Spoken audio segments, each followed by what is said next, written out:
All right. Now, our next video is actually pretty interesting.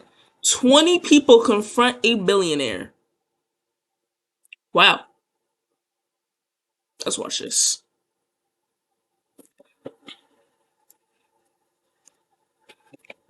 Today, I think we've all sat here and we've heard you talk about your jet in Maui and your 3 homes and the money that sits in your account that you don't care to touch. What stops you from helping every person in this room that's struggling right now? How do you help them? What do you do? Because you got a private jet, but I had to take off from work today and I'm struggling. I got bills, man. Bro, why is this man sitting like a villain?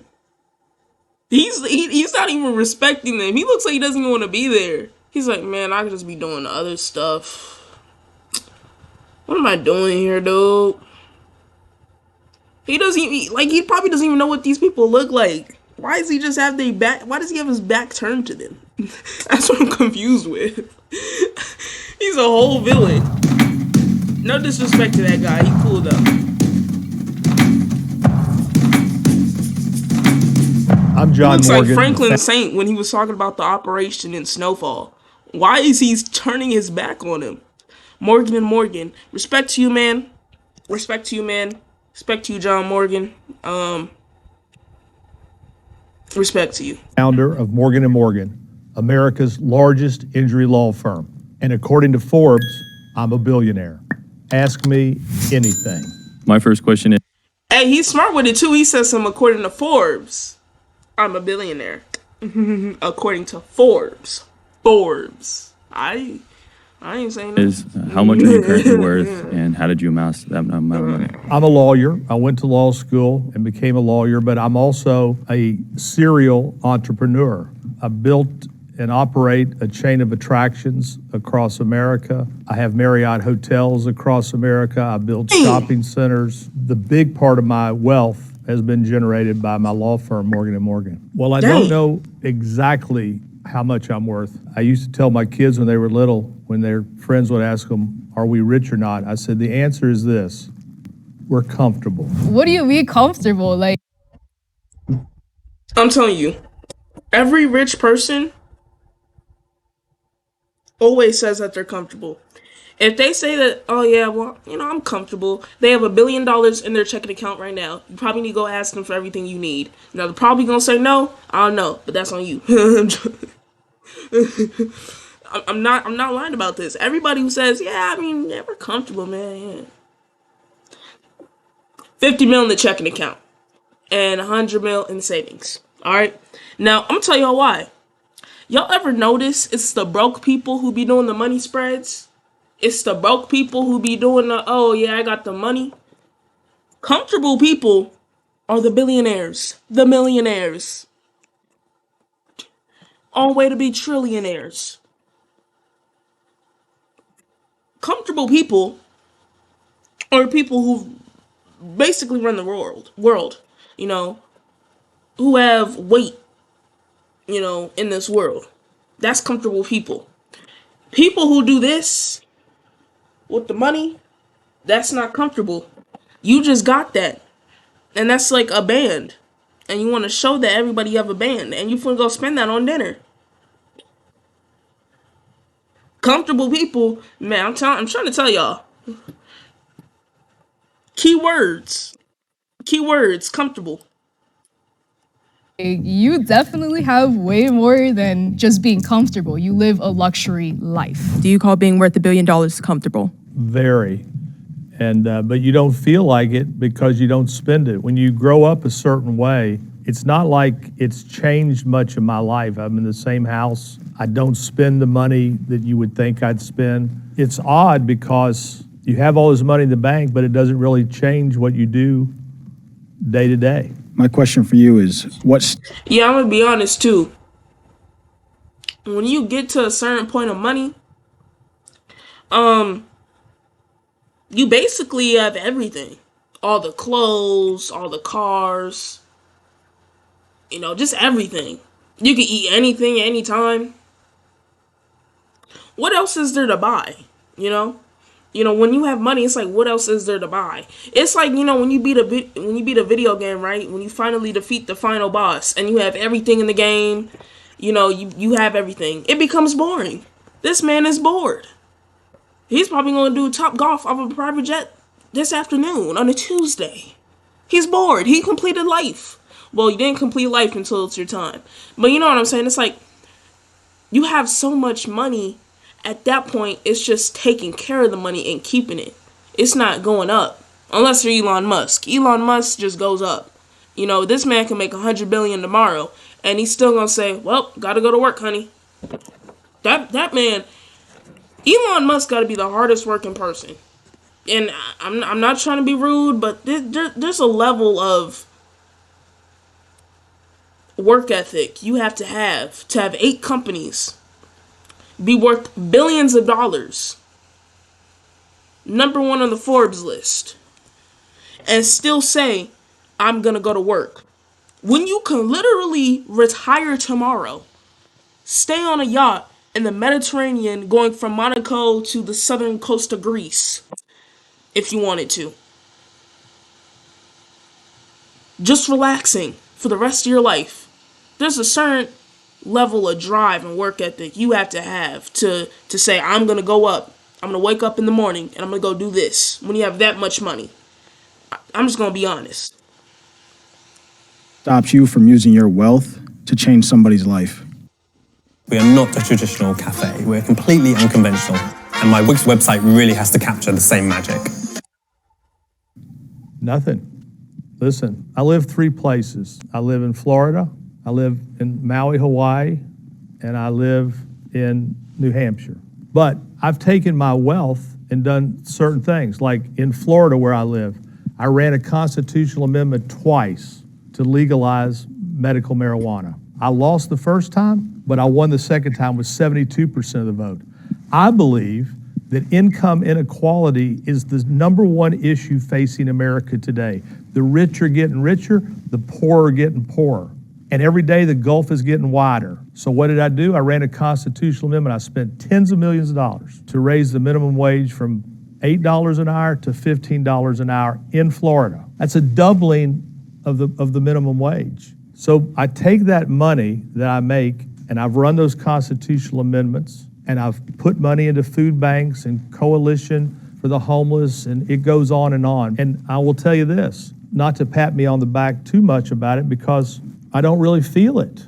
I don't really feel it. I was at lunch the other day and this woman walks up to me and says, John, I just want to thank you and your wife for the donation you made to iDignity. I didn't know what iDignity was.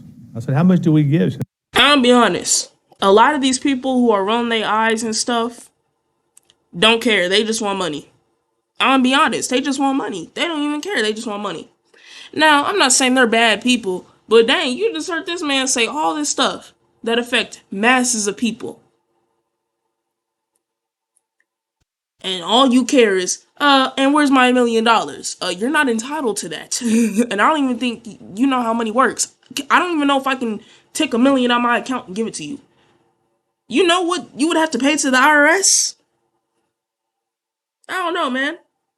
Just like, I can understand where they coming from, you know, because you want something, but it's like, come on, dude. Like, everybody works for it. Go out there, you know. $500,000. Get it. It turns out that my wife had given the money. And by the way, if you want money, call my wife. And iDignity is a place for the poorest of the poor to get identification, because more and more in this country, you need to have an identification just to get food stamps. I believe when you make this kind of money, you have an obligation to give it back. You don't feel it. It doesn't hurt you. You know, you can look at me and know I'm not missing too many meals. So I don't feel like I'm doing anything special. I feel like I'm doing what I'm supposed to do.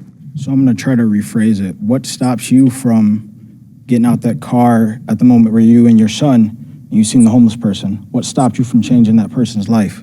Well, I do get out of the car from sometimes. When I pull up to a stoplight and there's somebody out there begging for food, even if they look like they've been eating donuts for the last 10 years, I give them money because I'm not going to judge them. I look at them this way. They're out there on the street in the heat I don't know what they're doing out there, but you know what? It's not my job to judge. I feel like a lot of billionaires, they say the same thing. They say they do donate and they do give to people. You give to organizations and large conglomerates that take your money and they break it up and they throw it around. If you're not handing something down to help somebody who really needs it. Okay. Well, what you're saying, if it's true or not, let's just say I helped out one person. What about all the other people who need help? I heard this on a show before. I don't know if y'all ever watched Ballers, but there was this character in it called Spencer Strassmore. He told this rookie, look, man, you gotta cut off your family if you want to survive in life, because they're literally draining you. They spent your whole rookie contract. When I was your age, I did the same thing. And you know what happened? The whole city had their hand out. And you went broke. Because there are never enough chips to go around, even if you're a billionaire. You gotta pay for things for yourself. And the money probably going into the companies, probably going into other things, You can't just say, well, you shouldn't be allowed to have $400 billion. Sir, I can't have it if I work for it. You can have $100 billion if you work for it. What about someone who has less than you, sir, and ask you, well, you can have, I'm just, saying hypothetical numbers, $30,000. You need to pass that around. There are never enough chips to go around, bro. Everybody's going to have their hand out. And I always say this. When people complain about billionaires, just know this. They complain about Mr. Beast. Mr. Beast. Documentaries on Mr. Beast. The person who helped 1,000 blind people be able to see. I think 1,000 deaf people be able to hear again. Built wells in Africa, schools in Africa. Went and did all these amazing things. Helped tons of people, changed thousands of people's lives. Amazing guy, right? You have people releasing documentaries on him and exposing him. Sir. Or, just, okay. He still gave back a lot. And the people are complaining, I don't know if they've gave anything. That's what I'm saying. What does it matter? You're in the law field, and that's how you've amassed your network and everything that you've earned. If you had to start over in a different industry, what would you be in order to become a billionaire again? I don't even know how it happened in the first place. So it's like keep waiting to wake up, and it was all a dream. I'm like, how did this happen? Listen, here's my problem. I suck in math and I suck in science, so there's not many jobs left for me after that. But my gut tells me I want to go to Wall Street and make deals like that. But what I would probably do is stay in the attraction business that I'm in. I love that business because there's no fighting. And I did it as a hobby. I've always thought what I could have done with my attraction and amusement business if I'd had it full time instead of, it was more like collecting stamps than anything, to tell you the truth. So you made some comments about liking capitalism and how much legislation you did for raising the minimum wage for $15 an hour here in Florida. Is there anyone at your law firm or your multiple businesses that you're paying less than $15 an hour now? No. And I wasn't paying less then because I believe that a living wage is a civil right. I also believe that retaining employees with a living wage and bonuses, it's good for business. I believe by paying more to my employees, I keep them, attrition is lower, and believe it or not, although it sounds backwards, I believe by paying more, I make more because I keep people, and my people are really all I have. So in your opinion, why aren't other billionaires doing the same thing that you're doing? Well, I think some are and some aren't. Okay, I can understand that question. Well, I'm a different person, so you might gotta go ask the next guy. I could speculate, but to go as far as say the exact reason, I don't know. I'm not that person. You gotta go ask them. A lot. You can't ask Elon Musk, why do you think Jeff Bezos is doing this? I don't know this man. Well, he probably does know him, but what I'm trying to say is people, we're all different. So you don't know what's going on in their head. You don't know their motives, so I don't know. Go ask him. A lot of people have to, like, once I raised the minimum wage here in Florida, all of a sudden, out of the blue, Universal raised the minimum wage to $15 an hour. I kind of took credit for that. At a certain point, when wages start to rise, businesses have to respond, because if Universal's paying $15, then Disney's got to pay $15, because who cares if you're running Small World or Harry Potter? You're looking for a job. So you mentioned a little bit how you've put money into politics and things like that, and in the current political climate in the United States, our government's run by the billionaires, kind of for the billionaires. What do you think the moral role of a billionaire should be within the United States government? By and large, the opposite of what it is. These fat cats got so much money, but they want the tax laws to benefit them. Like, these hedge fund people don't even pay taxes. And so the billionaires are not satisfied with what they have. They want more and more and more and more. And what my worry is, this income inequality, at some point there's a breaking point. At some point you can become Cuba. And what I would say to these billionaires, you're gonna make this gulf so big and so vast. There were points throughout the due diligence process where I was wondering if I was doing. Just because you don't think it could ever happen in America, just remember January 6th. Just remember them storming the Capitol. Those were the barbarians at the gate, and they were mad as hell. And you know what they're mad about? They were mad because they think they're going to fall further and further behind. They weren't mad, and they thought Donald Trump was the one that could do it for them. But that's why they stormed the Capitol. And when I saw it, I said, that could be our future if we let the haves and the have-nots get so separated. I think everybody knows that probably every single billionaire does evade taxes. And he did say that he wants billionaires to be taxed. To an extent to this, I mean, evading taxes is different. Because the way that billionaires' income is, it's not like, it's not an employee income. Like, their stuff is not registered. So it's different on how they have to file and how they pay. A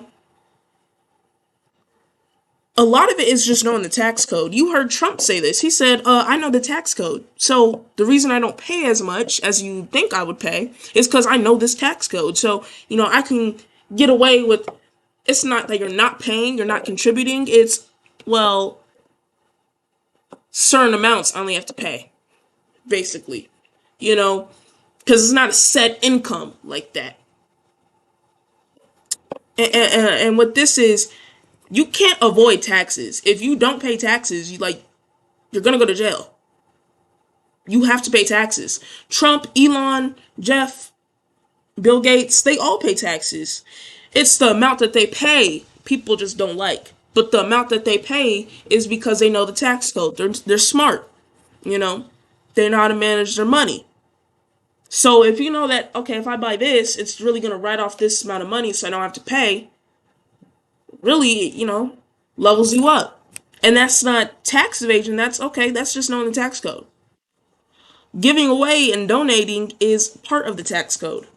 Now, I'm not saying tax code tells you how to avoid tax. No, the tax code, I think, is mainly on how taxes are, what the rules of taxes are, how taxes work and operate.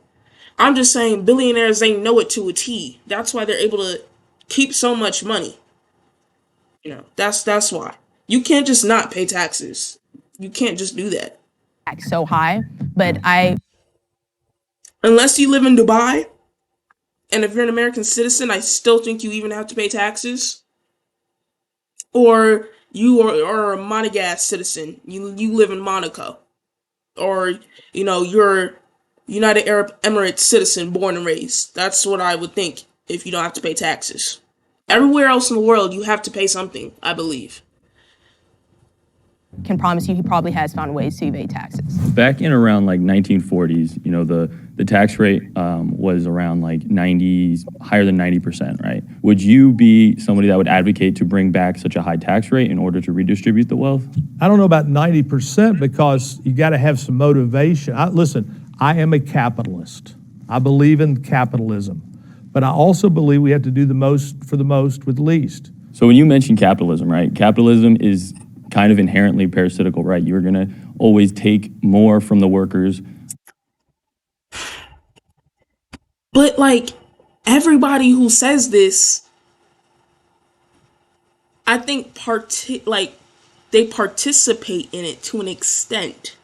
You know, that's what I want to say. I don't like you live in a society, so I would think that you partake in it. That's what I think. I don't know what you guys think. I don't know. You're going to put a profit on their labor that they're putting into the business. And I think now we're seeing that capitalism inherently causes these income inequalities. So I think we need to expand those social safety nets. We need to increase taxes on the wealthy in order to allow the poor to enjoy, you know, the things that maybe you enjoyed when you were younger and things like that. Well, look, I agree with you. And I think it's really for these people who are so rich, they're going to lose it one way or the other if they don't. Because look, the thing about, you got socialism and capitalism. Socialism on paper makes a lot of sense. But then you got to count on everybody working. Will they all work? But in the short run, what we're seeing right now with this big, beautiful bill that they're talking about, we're talking about cutting all sorts of benefits to give more money to the rich and dig our country into trillions of more long-term debt. And I look at it and I scratch my head. The rich should be taxed bigger and harder. And so the reason I'm more for capitalism is because if you go to a socialistic country like France. France is not socialist. France is not? No. You look at, let's say China. We'll give China for example. Well, China's not. No, China's not social. No, China is communist. Communist democratic. China is like it's not communist, but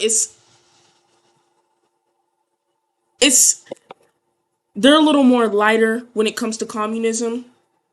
It's not democratic. It's like really democratic, but it's not really strict communism. China is strict though. If you socialism, I would probably think, I know it's a couple countries. I just need to put my name on it. It's a couple countries. Hold on, this is making me look bad right now. Socialist countries. Let's look this up. Socialist countries. China. China's communism. I've been to China. China's not communist. Huh? China. What? Has this guy ever been to China? All right. Socialism.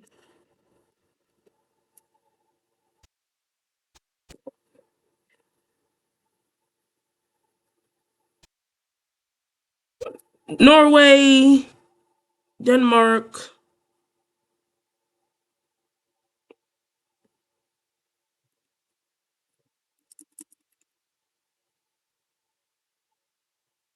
Yeah, so you're like in a country like Iceland, Bolivia, Norway, Denmark, Belarus, Cape Verde, Chile, Colombia, North Korea, Portugal, Brazil. This is Brazil.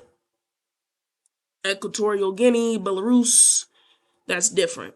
But then you also need to understand the landscapes of those countries. And ask why. Okay.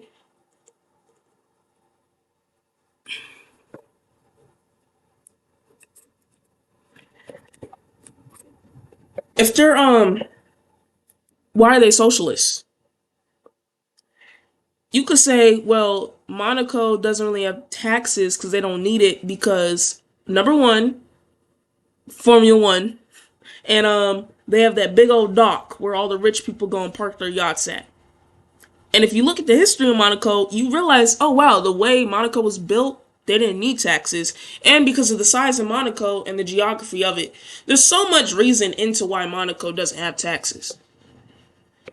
That's why you see a lot of drivers in F1 or a lot of well-known wealthy people, they'll put their residency and they'll move to Monaco for no taxes.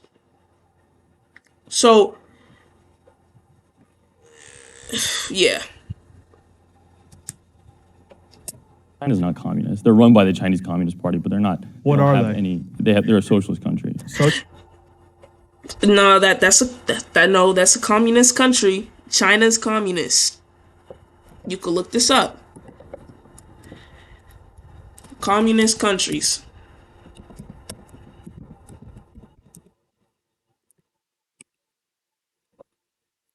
Laos, Vietnam, North Korea, Cuba, and China. I think Cuba might be a little more socialist, but no, China is communist. That is the communist country.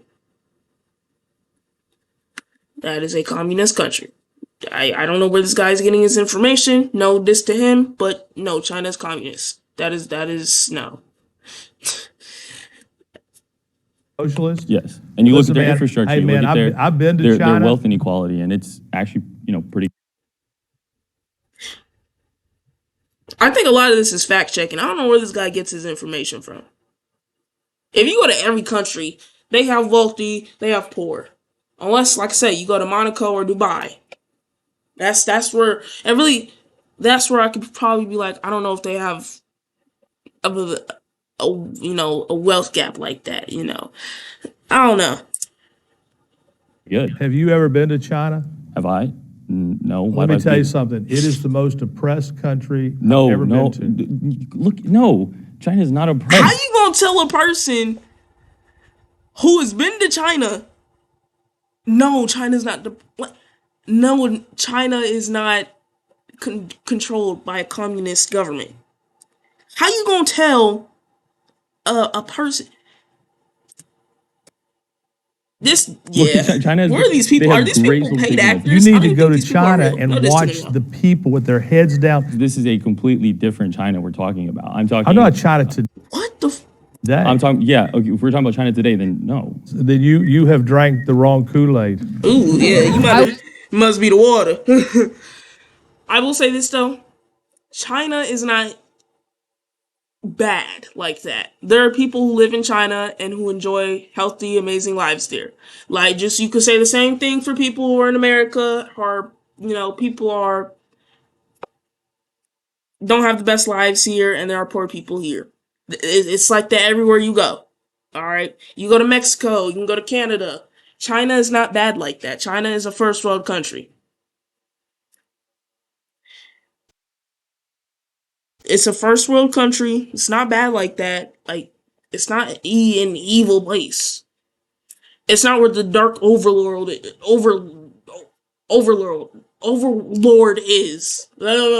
Plural. It's not where the dark overlord. It's not where the dark overlord is. Like, it's not a bad place to be. I actually want to go to China one day.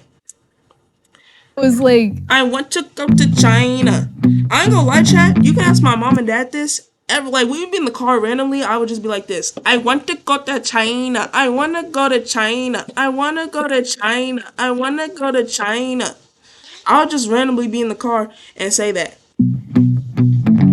I want to go to China. I would just be like random times. I would just keep saying I want to go to China.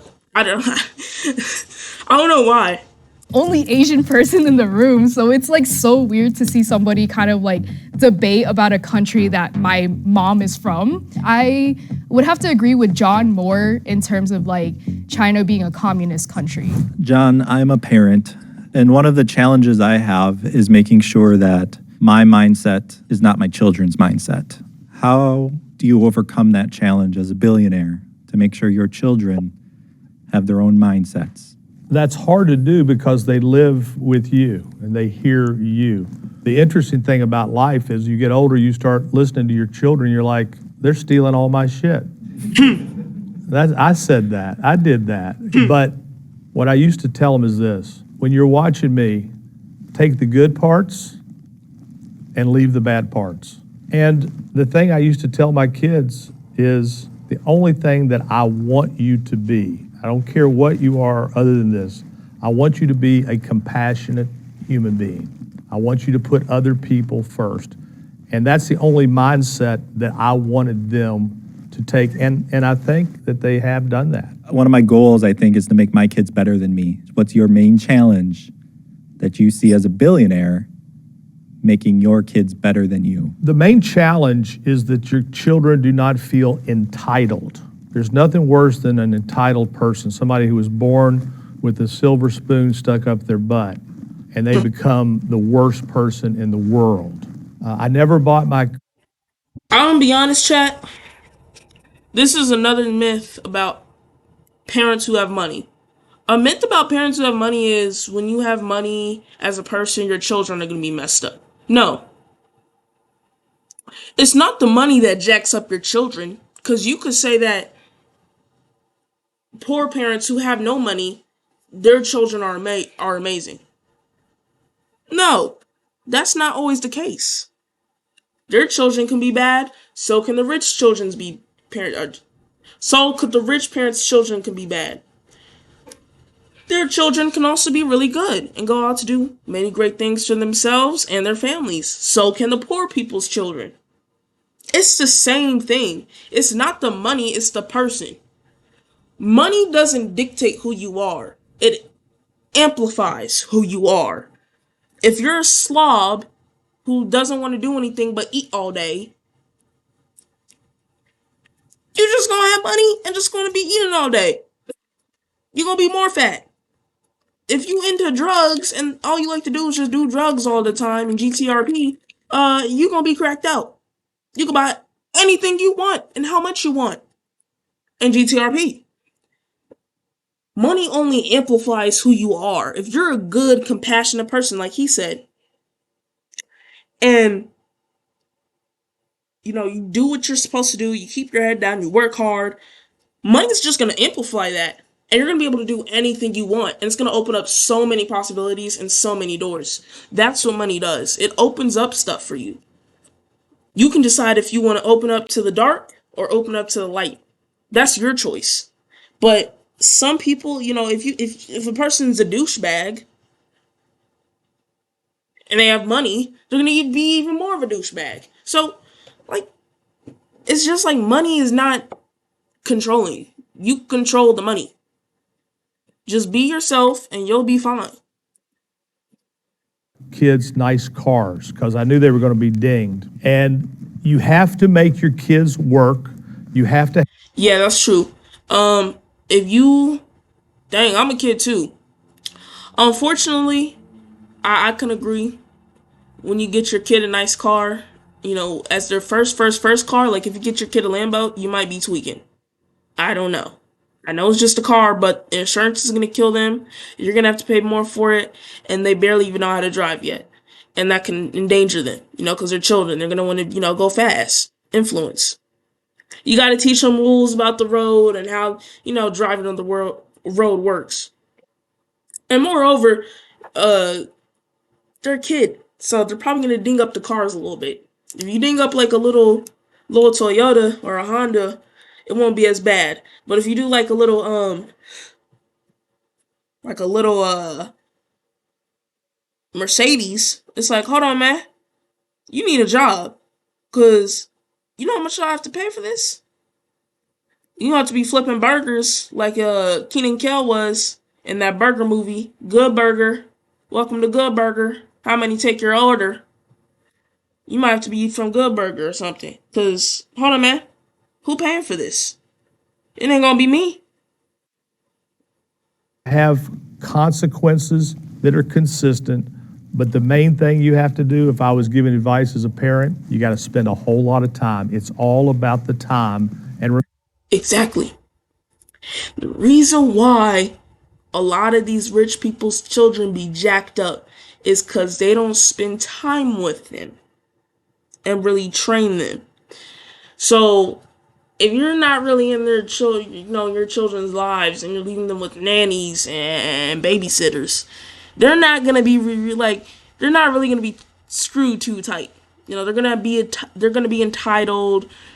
gonna be getting into drugs and all sorts of things. They're not going to be screwed too tight. So the main thing is just working with your children. You can say the same thing for a poor person. You can say the same thing for a rich person. Work with your children. They'll be much more better people. Remember this, your child is one friend away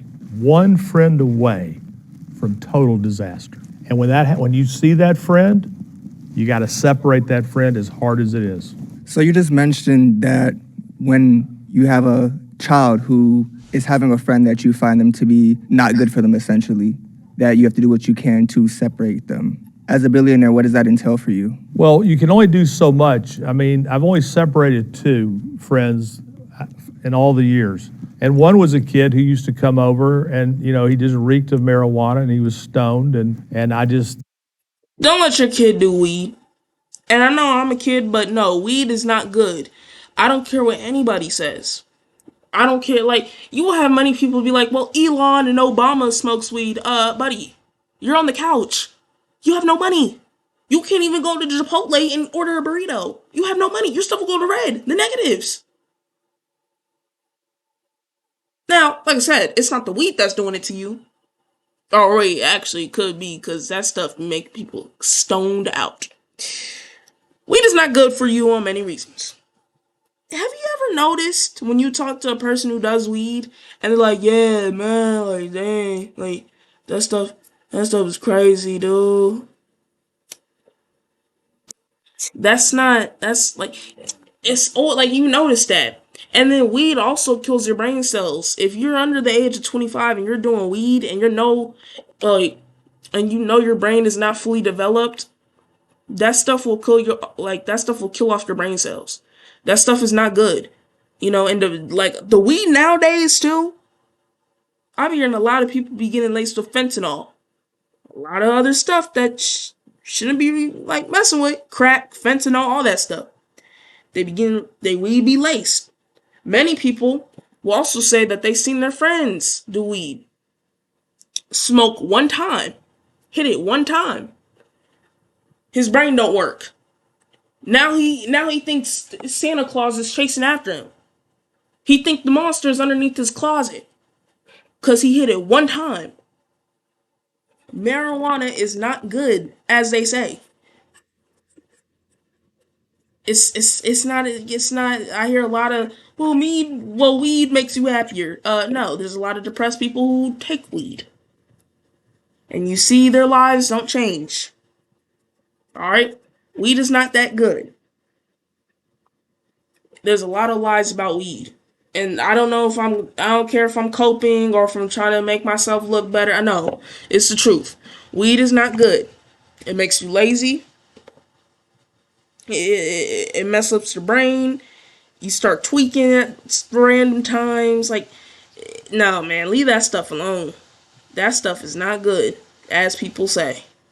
I don't care about it. Nah, man. That stuff, no. I just had a bad vibe, and I said, look, so-and-so, you can't go over there, and he can't come over here. My son Matthew was enraged. You can't tell me who's going to be my friend. I said, I'm your father. I can tell you anything I want. Anyways, another thing too, like I said, if you ever, if you know what I'm talking about, it's like everybody who does marijuana, they have the same facial expressions. They have the same expressions. They have the same, they always be talking the same. It's like, yeah, man, I did this last Tuesday, and yeah, man. They just look stoned out, and I'm not lying. I looked at a lot of people who do weed, actively do weed, and that stuff will mess you up. That stuff is not as good as people say. Unless you are in pain, or, you're just, you're going, certain, but if you're just doing weed to just do weed, that stuff's not, no benefits. You need breathing exercises and sunlight, and you'll be fine. You don't need weed. If you just doing weed to do weed, I don't know, because I could always, I just said this, everybody who does weed They talk and they do the same exact stuff. I'm telling you, you can't go there and they can't come here. But you can't stop them at school. You can't stop them at a certain point. If you're tired of weird fits and awkward sizing, then you're going to want to hear this. I switched to Stitch Fix, and my stylist totally gets me. You just go on there and you take that styling quiz. Later in life, I was justified because that kid that I was worried about ended up in prison. I'm someone who works with youth in Orlando. I spend every moment of my days to coach and develop the youth in Orlando. And I work with at-risk youth. And one of the biggest things that I have seen in Orlando is that since medical marijuana was passed as a bill in Florida, marijuana use has become normalized among the youth and those that are underaged. One of the things that you mentioned earlier is that you didn't allow your son to be friends with someone who smoked pot because he smelled loud and he smoked weed. So why would you advocate for a bill like that to be passed when you kicked someone out of your family's circle who was smoking weed themselves? When my brother was paralyzed, they had him on Percocet, Xanax, and everything else. The only thing that gave him relief, immediate relief, was marijuana. Listen, I believe that marijuana use at an early age fries the mind. It does. It does. When you have a brain that's developing before the age of 25 and sometimes 30, and you know what I'm talking about, people who aren't screwed too tightly. 30, 25 to 30. Don't do weed. You will be cooked. You have the mindset of a 12-year-old. No troll. That stuff is not good for the brain at a young age. That stuff is known to be killing off brain cells when done at a young age. It's not good. Now, like I said, he said his brother was paralyzed. That's different. Like I said, if you're in pain and you're above the age of 25, your brain's fully developed, hey, that's none of my business. I ain't telling you. I'm just saying that's none of my business. That's different. But if you're, like I said, if you're just doing weed as a hobby and nothing's going on, it's like, dude, you're hurting yourself because that stuff is not helping you. That stuff does not help you if you just do it for fun. That stuff hurts you. And that stuff will stay in your system if you don't know. That stuff is not good, as people will say. I drug tested my children a lot. And my son Matthew failed that drug test a lot. But here's the difference.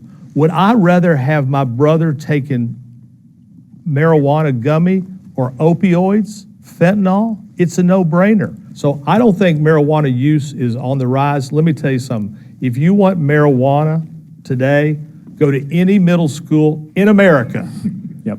And we'll have a nickel bag real fast. Yeah. So do you feel that there's an ethical gray area when it comes to use of marijuana or other drugs in the youth or in adults in our country? And do you think that that leads to potentially a ethical gray area for you as a billionaire as it relates to other things in your life? Medical marijuana, no way. Because listen, where I think the unethical conduct is coming from is from the pharmaceutical industry. Marijuana is a plant that was put into earth by God or by nature, and it works. I don't know how it works. I don't know how aloe works, but when you rub aloe on sunscreen, it goes away. So I feel very good morally, ethically, every single way about what I did with medical marijuana. And here's the proof in the pudding. 1 million people in Florida have a card, and guess who uses it mostly?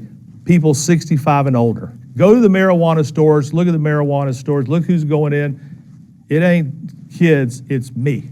Yeah, so I'm still really confused about the marijuana thing. I feel like with a lot of billionaires, they do want to care for people, but they really don't want them around them. So that's what I feel that you feel with the marijuana. You're fine with people growing it, you're fine with people doing whatever. But right when it's in your house, you don't really care about the person. He just explained it. He said if a person is in pain and in need, he'd rather not have them be taking all that Xanax and Percocets and all that other stuff, because that stuff has other side effects and will jack up other parts of your body. Take a gummy or do whatever. I ain't telling you to do anything. Hey, don't get mad at me. I ain't telling him, hey. He said he'd rather them go do them, okay, than rather have his teenage son go out and just do it for fun. Because it's known to corrupt the mind. People who smoke weed have mood swings at an early age, are known to, be a little off. Like I said, just be out of it. Their eyes are a little bit glossy. That stuff will jack you up if you just do weed just to do weed. You have a lot of people say, well, man, I'm stressed, I'm gonna do weed. No, you probably need to go take care of something. Don't do weed. Stay off of it. Weed is not good like that. Like I said, unless you're, over the age of 65 like him. But yeah, like I said, man, like that stuff is not helpful as you think. If you do weed before the age of 25, like your mind is fried. It's cooked. And you want them not around you or your family. I'd take a gummy every night. It's in my house what are you talking about? Then why did you kick the person out of your house? He was a kid who I thought was... He was a kid. He was a kid. Not just that he reeked of marijuana, he was a kid who I thought was bad news. I didn't think that he was smoking marijuana. I thought he was selling marijuana. Look, and you gotta ask, you're a kid. How are you even able to obtain this stuff? What are you doing? That means, her question, let's say, yeah, let's care for these people. I'm allowing them around my children and stuff. He can drag him into the situation that he doesn't want his son to be around. Would you want your children selling and buying this stuff? You can get in trouble for that. Because you got to ask yourself, how are you even getting that? I think all of Matthew's friends smoke marijuana. And so that wasn't the issue. The issue was this guy might be a criminal. This guy is a bad influence. So don't take it the wrong way. Okay, so you kind of briefly talked on like for-profit CEOs and things like that. I was just kind of hoping to hear your take on the current state of, healthcare and what recently occurred with their CEO. Before I answer that question, I want to go back to the coach's question about marijuana, just so everybody understands where I stand. If John Morgan was king, I'd legalize marijuana all over the country, and I'd let you grow it at your house. So that's how I feel about marijuana. As far as the healthcare, think about this for a minute. There's only one place that we go ever, and we never ask what it cost. When you go to get your hair cut, what's the cost? When you go to buy a candy bar, what's the cost? When you walk into a hospital, none of us ever ask what it's going to cost. You can get a Tylenol pill over here for $20. It could be $1 at the other hospital. The of the insurance industry by healthcare is awful. It's off the charts. Our pharmaceuticals in this country are way more money than pharmaceuticals in his favorite country, China. And so you've got the healthcare where we don't ask what things cost, and then you got insurance companies who are fighting healthcare, and they're trying to gouge. The hospitals are trying to gouge. The insurance companies are trying to not be gouged. They're fighting, and guess who's stuck in the middle? The person who needs treatment, the person who has cancer, and they're saying, we're not going to do this, we're not going to do that. And then what happens? People go postal. People snap. So would you be in favor then of a socialized form of healthcare in the United States? I don't know how it will work. Listen, every other major country has a socialized form of healthcare. When Obama was president, he came to my house as president. I supported Obama. I'm on the National Finance Committee for Obama. And one of the things that I really liked about Obama was Obamacare. A lot of people lost their house seats for voting for Obamacare. So listen, I'm all ears about anything we can do to get more medicine and more treatment to people. My brother-in-law is a physician up in Haines City, Florida. I have a clinic called the Morgan & Morgan Clinic where he runs it, I fund it, and we take care of everybody who has lost in the system who can't get care. How do you deal with profiting over other people's injuries in your law firm?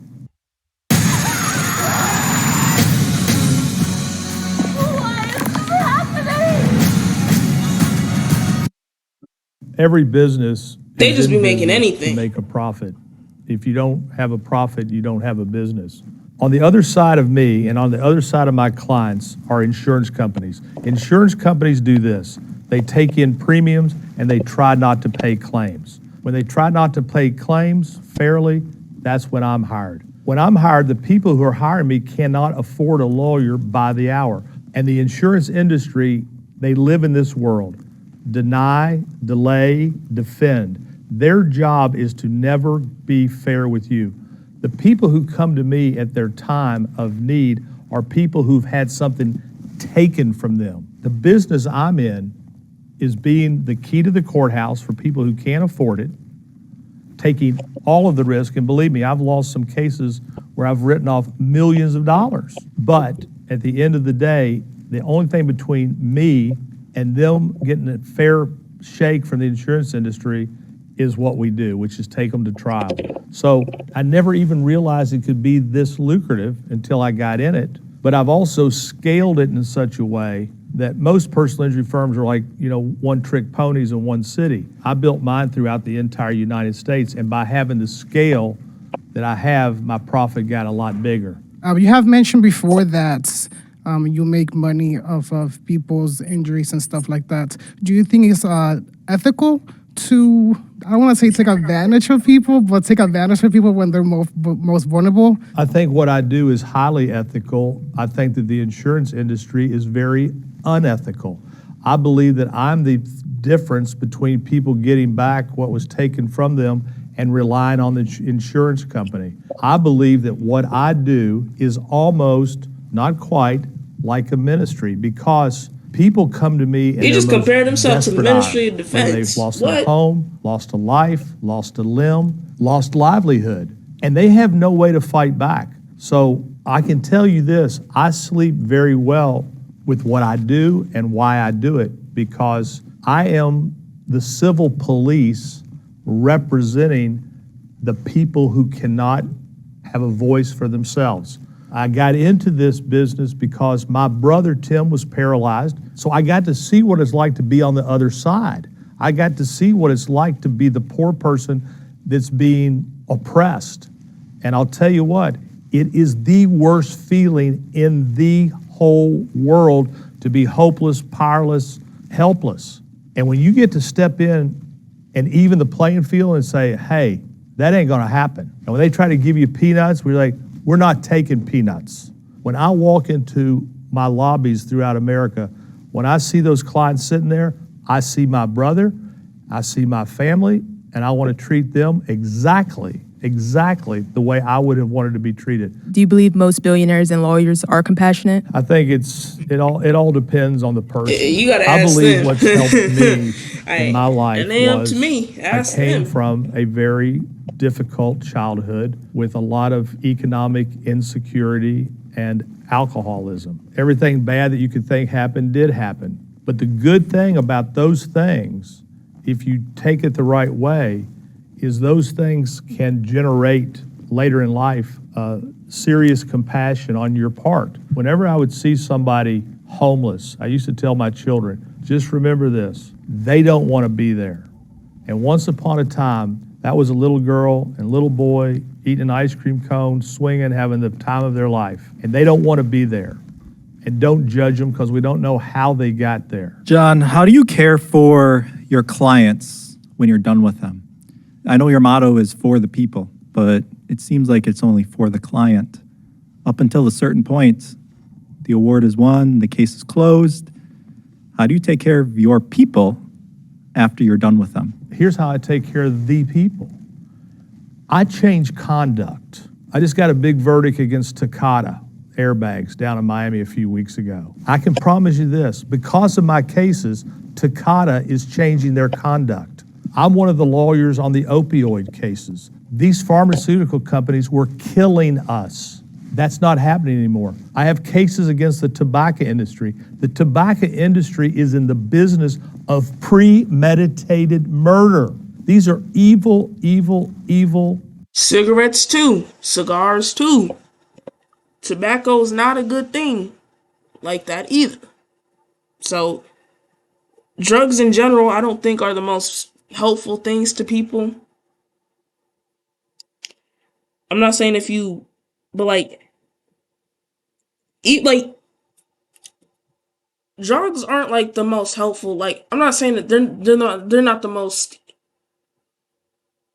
evil things. What I'm saying is they're not as helpful as you think, and they're not as good as you think.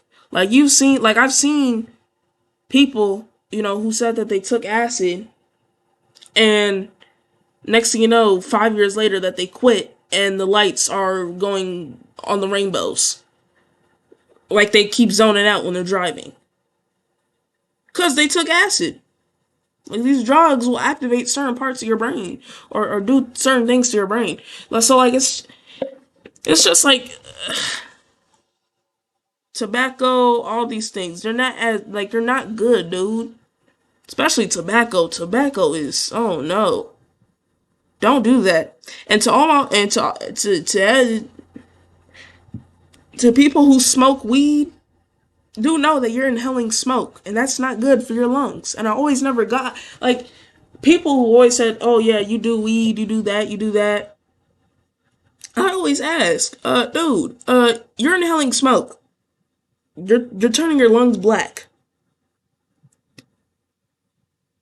I was always like in my mind, I was always like, wouldn't that also be bad technically? Because if cigarettes, turn your lungs black and you're not able to breathe properly, wouldn't smoking weed do the same thing though? Because like you're smoking like a lot. That's not good for your respiratory.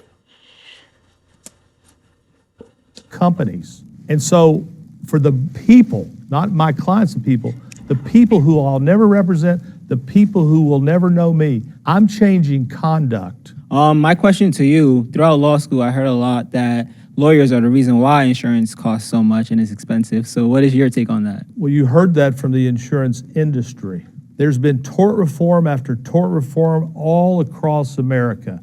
And you know why they have this, what's called tort reform? To take away your rights, my rights, their rights.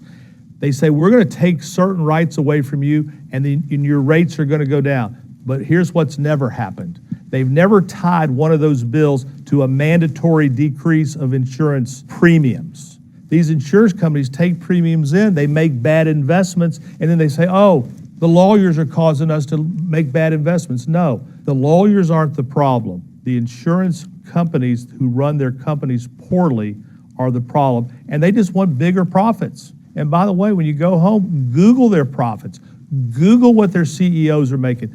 They're not hurting. They're making a lot of money. If you lost all of your wealth tomorrow, what would be your next step in this struggling economy? Do you think you could pull it off? Do you think it could be just as successful? I think if I did this again, I would not be this successful. This has been a series of left turns and right turns, and all of a sudden you end up here. I'm not arrogant enough.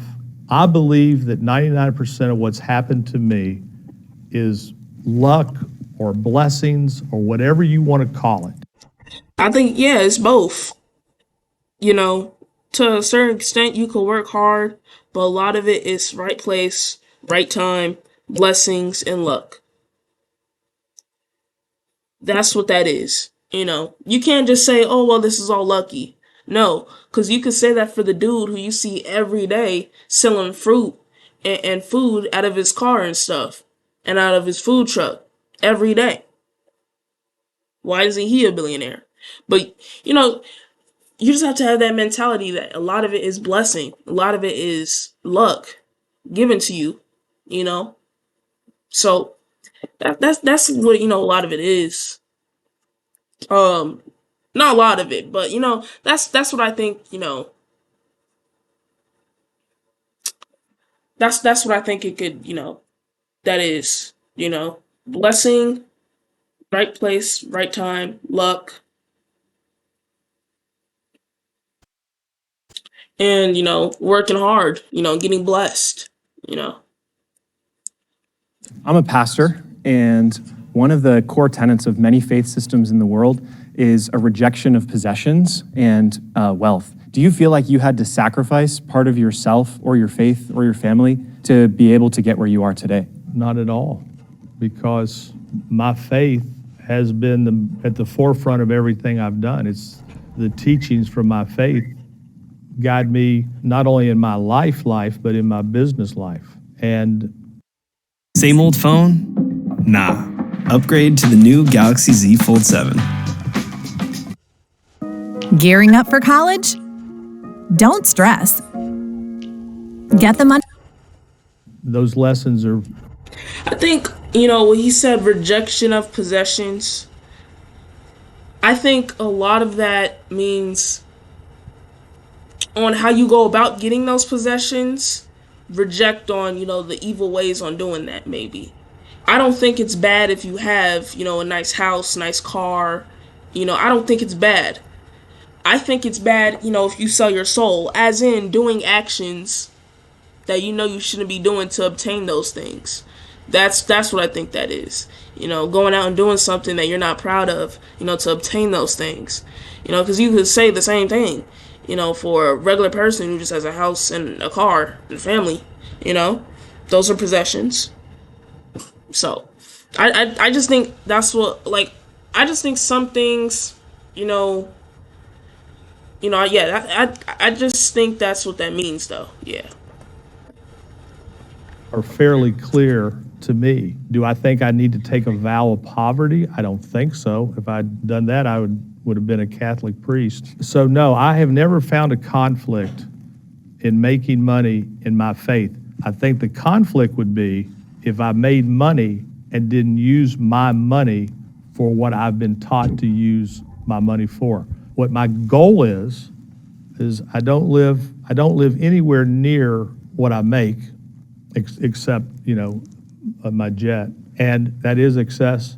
But I don't live that way. And my goal now is that I think my children are set. I do not want to leave the government one penny. I think that, if you want to see your money wasted, give it to Congress. And what I want to do is I want to do as much as I can while I'm alive and leave a huge amount of money into a foundation. And that will say at that foundation, faith without works is dead. I personally work at my family's cafe, and I was wondering, how much do you normally tip customer service workers that are in serving positions? $100. And I'll tell you why. We're a member of 3 different churches, and my wife gives away, I don't even know what she gives to these churches. But I am much more interested in leaving $100 tips for my servers and for the people who cut my hair than throwing $100 in the collection plate, because the collection plate. Where is that money going? Is it changing your life? I heard my father say this. He grew up during the 80s, 70s, and 80s in Watts. If you don't know where that is, that's in Los Angeles, LA. Watts. It's a city in LA called Watts. That's a rough place to grow up in. I'm not joking, you look this up. Nickerson Gardens in Watts. He said, he'd be driving by in the ghetto and see these big old churches and see how everybody else will live. And then he would be like, isn't that evil? That wealth can be going to everybody else. Where's the collection going? Because then you could say, oh, well, it's going to people out on the street, but that person hasn't ate in a couple of days. Or, how else are you going to keep the lights on in the church? So, that's something to think about. Not the collection plate, but, to the people. $100 to somebody can change their day. I got a case one time where a little boy was killed by a bus in Jacksonville. My investigator called me and said, I just think I'd tell you how we got this case. I said, how? He said, the woman met you once. I said, when did she meet me? 5 years ago. Where? It was Christmas Eve at Bob Evans. And I went there for breakfast with my daughter. And she told my investigator, and he left me a $100 tip. That's why she called me. So I don't know where your cafe is, but let me know and I'll come in and Amazing. leave you a $100 tip. I'll definitely let you know. That's an amazing tip. Thank you, John. Do you believe it's justifiable to be worth $1 billion while millions live in poverty? No. If I could undo it all and let us all be the same, that's what I would do. Okay, and do you believe, because I heard something about how you don't agree with the government spending, which I actually do agree with, so how would you split up the money? The most to the most with the least. I believe that there are people that are, and I don't believe it, I know it. When you go out to the Morgan Hunger Relief Center, the people that are walking in there are not the homeless. They're walking in there dressed in work clothes with their children to get free food. And it's an abomination. Yeah, because I go to the University of Florida because I remember you mentioning it. And one thing I've noticed as a college student is that there is a lot of corruption throughout it, from the president, even from student government, funneling millions. And then when I look into to see what happened to them, nothing really happened. They didn't go to jail or anything. Look, the University of Florida, they hired this president who was just a buddy of the governor's, and he came up there and... She can book her flights online or just call day or night. With Cheapo Air, book fast, affordable, and last-minute trips. The University of Florida and took so much money, and he's still on the payroll, Ben Sass. Yeah, that's what a lot of college students are talking about. It's an outrage. And by the way, when you Google those articles, the alligator, I'm all over those all over those articles, ripping him a new. So you just mentioned that everyone's a politician now, but you also said that you also have done at least 2 different things with legislation. So would you consider yourself to also be a politician? Sorta. You know, everybody wants me to run for governor of Florida right now. When I'd go to the White House, they'd take me over to the side and show me polling on me. And there's a side of me that thinks I could be good at it, but then there's a side of me that really enjoys living in Maui half the year. So I became sort of a politician because, listen, they were fighting me hard on the minimum wage. They were fighting me hard on medical marijuana. And I was out debating sheriffs, and everybody I was debating had a green suit on and a gun. So it was like, a little hard to debate them. So I was sort of a politician because I was in the political realm. And that's why all this talk about me, about people wanting me to run for governor is percolating. So today, I think we've all sat here and we've heard you talk about your jet and Maui and your 3 homes and the money that sits in your account that you don't care to touch. I think we all have experienced at some point in time that moment that you talked about as a kid, sitting there hoping and praying that somebody would help you. So I guess my question that you didn't really answer, you just told me how much you have. What stops you from helping every person in this room that's struggling right now, that can't pay a bill, had to miss out on work? How do you help them? What do you do? Because you got a private jet, but I had to take off from work today, and I'm struggling. I got bills, man. And I'm not begging for money, but I'm saying, what stops you from being able to go and help us and change our lives? Because let me give you 100 while we're here. Did he just give him $100? Hey, I respect this man. This is a stand-up honest man. This is a stand-up honest man. He just gave him $100.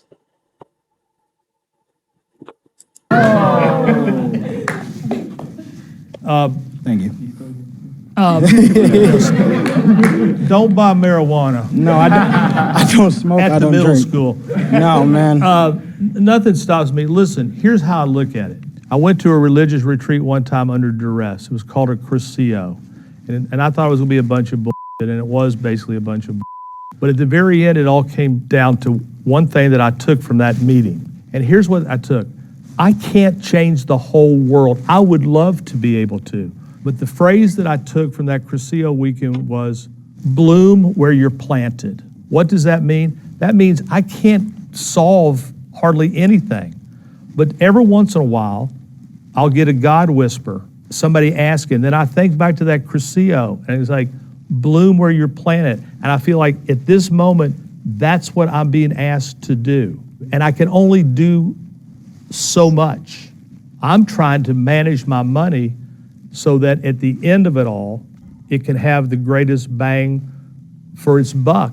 You know, if I'm being completely honest, I'm not sure if there's anything that would have been a perfect answer, just because he's really good at talking to you and he's a likable guy. And he's soft in the eyes, so it's easy for him to get you on his side. So I don't know if there's anything he could have said that would have completely changed my mind. But I think showing your actions, he handed me $100, but there were people in the room had told their stories throughout the day. And with a wad of cash in your hand, you could shut me up, but he could have given it to everybody. He could have shown in that moment that he has the power to change your life, and he could try to change your life. Look, I understand what he's saying. But this goes back to what I'm saying. This goes back to what I just said. I just said they complained about Mr. Beast. They complain, they talk about Jesus, the Messiah, perfect, walked on water. They complained and talked about him. He's still complaining after he just gave him $100 and just helped him out. No one asked for money but him. And yet he's still mad. Or not mad, but he's still upset about it. This just goes to show you could do anything. You could do anything and you will still have people talking. You can accomplish your mission and people will still talk. They talked about Jesus, the Messiah, and put him to the cross. Perfect. Never did nothing to nobody. The Messiah, who his whole life was just perfect. Gave, helped people, performed many miracles, fed people, and still talked about him and strung him to that cross.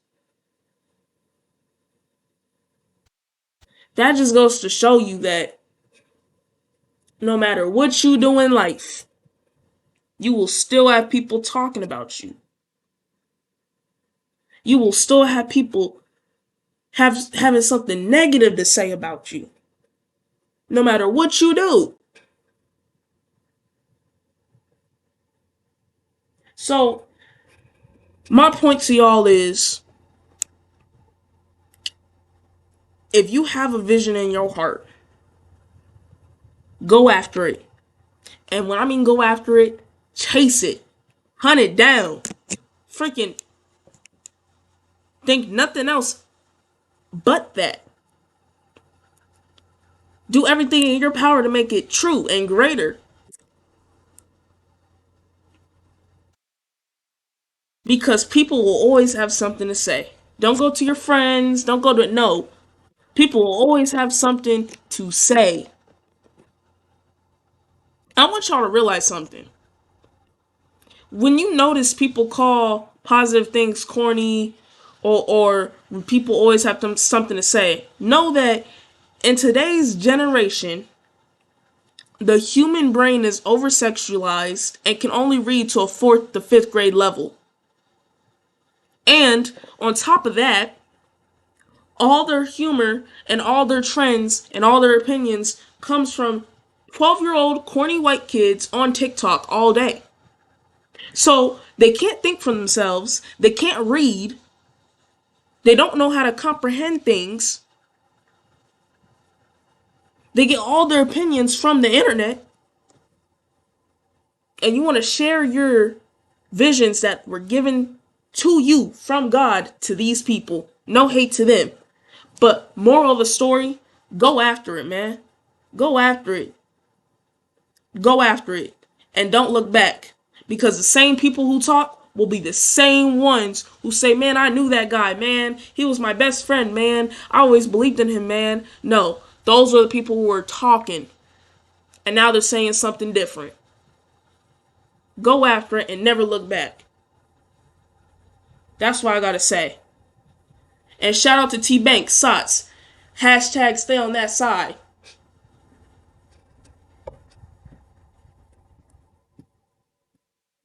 Even if it's a small amount, it's better than nothing. And he didn't really do that. One of the takeaways I took is there was a quiet desperation, a little bit of a worry about the future, and a little resentment about people who have money. I think billionaires are inherently parasitical to society as a whole. No matter how they accumulated that wealth, they're always going to be profiting off of the backs of people who are doing the work. In his case, he's the better of evil system in general. While he is helping injured people get the settlement that they feel they deserve, he is still profiting off of advocating for that injury. I'm of the volition that there's nothing wrong with billionaires. I am a rabid capitalist, and I know John talked about that a lot, but that is who I am. That is my background. I think that if you have a financial wealth, yes, you should definitely do good things with it and you need to help the people around you. That's just moral code. But I don't believe that billionaires are inherently bad or, they're out to prove world domination or something of the sort like that. I think a lot of the questions are going to help me reflect on those questions and what I should and am doing.